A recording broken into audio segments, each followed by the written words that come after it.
Allahu Akbar,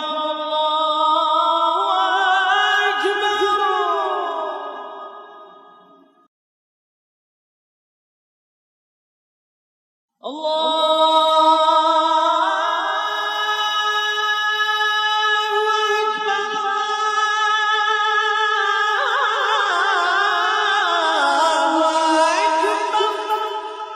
I'm your lecturer, advisor, consultant, presenter, Dr. Taj Firdaus. Assalamu alaikum wa rahmatullah.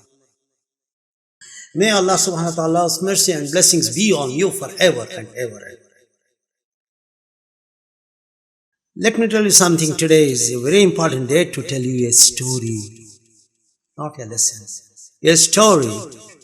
What's there in a story? Story has got some moral. Every story has some moral. Allah subhanahu wa ta'ala also says so many stories. For Yusuf alayhi salam's story, he says, one of the most beautiful stories in the Quran, the Holy Quran, is Yusuf alayhi salam's. We know a lot of things about Ibrahim alayhi salam and Ismail alayhi salam, and then so many things we hear about it, and Pharaoh and Musa alayhi salam and Isa alayhi salam. All these stories are there. Why does Allah subhanahu wa ta'ala give us some stories? To save the people, to show the people that these are the facts, these are the things that have some moral for you. Some moral for you. Everything, that story in the Holy Quran, it's a way of presenting, it's a way of understanding, it's a way of giving people the thoughts, the second thought to think about and get a moral from. If you start telling, don't tell lies, don't do this, don't do that, and don't be greedy, instead of greed and greedy, if someone says something about Midas, the king, who wanted to have everything gold, whatever that he touches, that's a story. And that story, when people read, they realize that greed is the worst thing a man has in his mind. He shouldn't be greedy. He understands through Midas' story. And what story are you going to tell you, Dr. Taj? I'm going to tell you the story of a king. No man, an ordinary man, becomes a king for 1 year. What's this? Anybody, you can become a king that way. So there was a place. The custom of that place is that on that particular day of that year, they all just go and watch at the main door of the city. And whoever is seen first, they appoint him as the king for 1 year. For 1 year. And once the time finishes, they take him into a remote, isolated island, and then they throw him there and come back. Because in that island, there are snakes, there are tigers, there are wild animals, and there is no shelter, and it's so dangerous there that there is nothing to eat, to drink, no soft water. So the man dies miserably there. And that was the custom.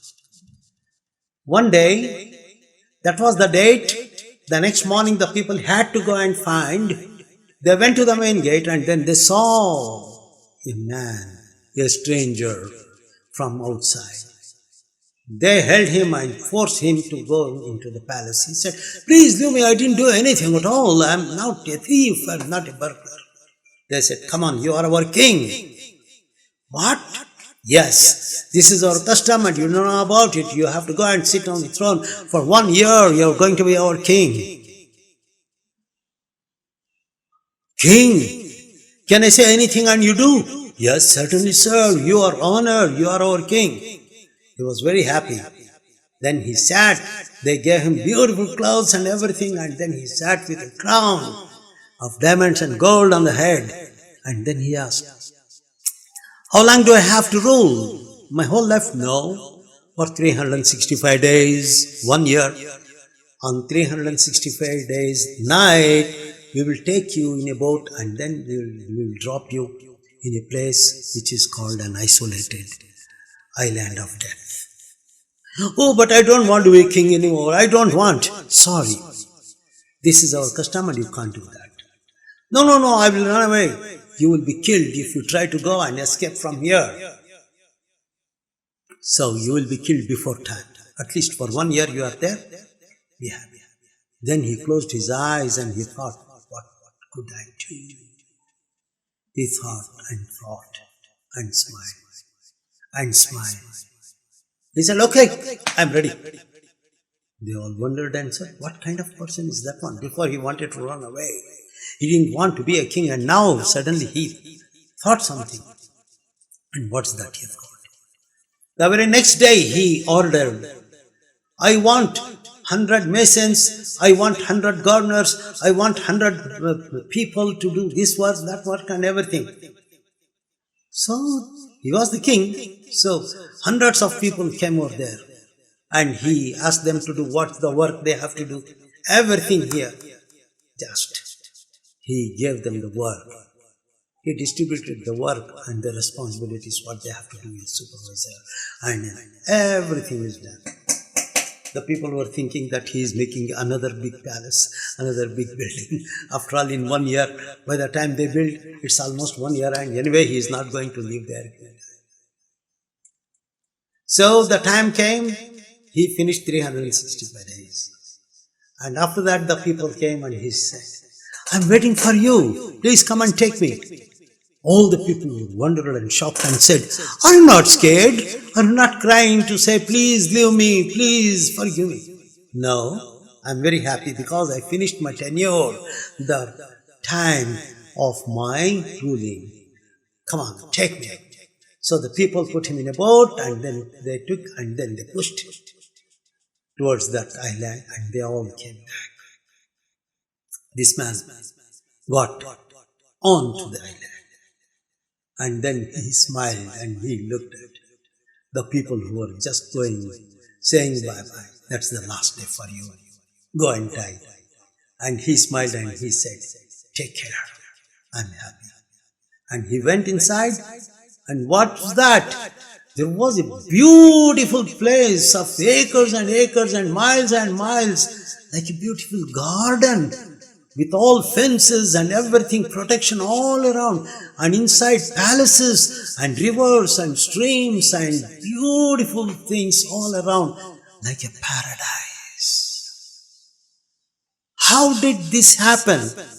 This man who was on the throne, on the first day itself, he called all the people to go there in that island and make such a beautiful thing, because that's the place he is going to live for the rest of his life.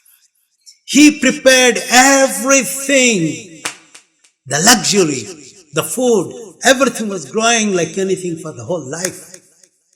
Big mansion, palaces, all these things. And he was so happy. And he went in.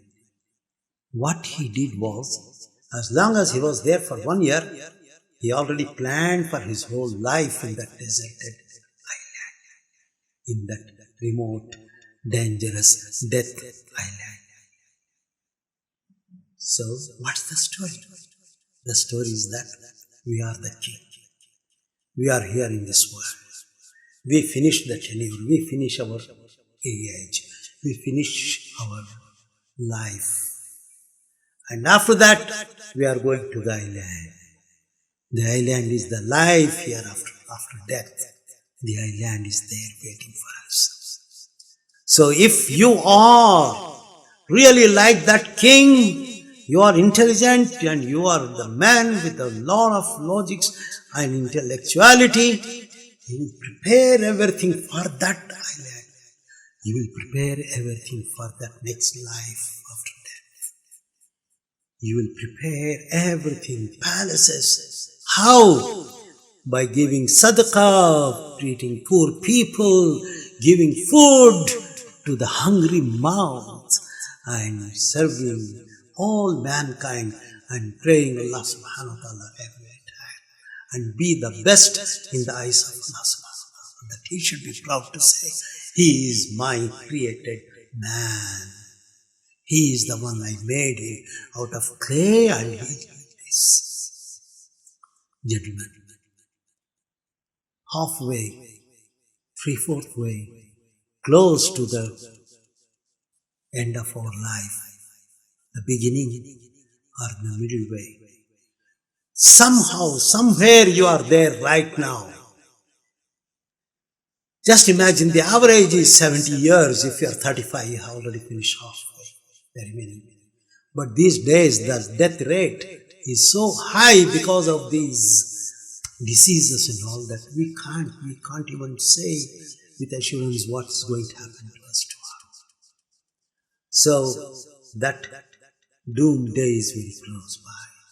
The last day is very close by. That island is there, the most dangerous island, which is opening the mouth and waiting for you to gulp it with fire. Jahannam is there, but you make Jannah before that. Every day what you do, you make a Jannah, one pillar, one wall of Jannah. Give sadaqah, help the poor people, do the best work. That's enough, and pray Allah subhanahu wa ta'ala and see that you are guided. Ihdina sirat mustaqim. You are on the right track because you are making that beautiful mansion, beautiful palace in that island. So let's get started right now. Somebody went and asked Muhammad sallallahu alaihi wasallam, what is Iman? And he said, the 5 pillars of Iman are Salah, Zakat, and Sawm, Kalima Shahada, and Hajj, all these. The same man went after some years and asked Prophet Muhammad sallallahu alaihi wasallam again, what is Iman? And he didn't say those 5 things, but he said what? In my previous videos you can say what is Iman. You can say that. It's a beautiful lecture. And he didn't say again Shahada, Salah, Zakat. He didn't say that. He gave the outcome of all this. If you apply these 5 things, pillars, what is going to come out? Feeding food to the hungry mouth. Feeding food to the hungry mouth. This is the Iman of Islam. What's Islam teaching? You are eating something. Think someone is hungry outside. Have for you and give that morsel of food into the mouth of a hungry one standing outside close by. Somewhere there is a mother sitting with hungry children, just taking protection if it is raining and there is no shelter at all. There is not even just a shelter to hide the head, so her body is the cover of the children. They are hungry for the whole night. Go and give food. That's called Iman. Iman. Not Salah, Zakat, Hajj, all these. He said that the outcome, if you do that, what happens? Your heart will be so soft. You will go and feed them, feed the food, feed the food.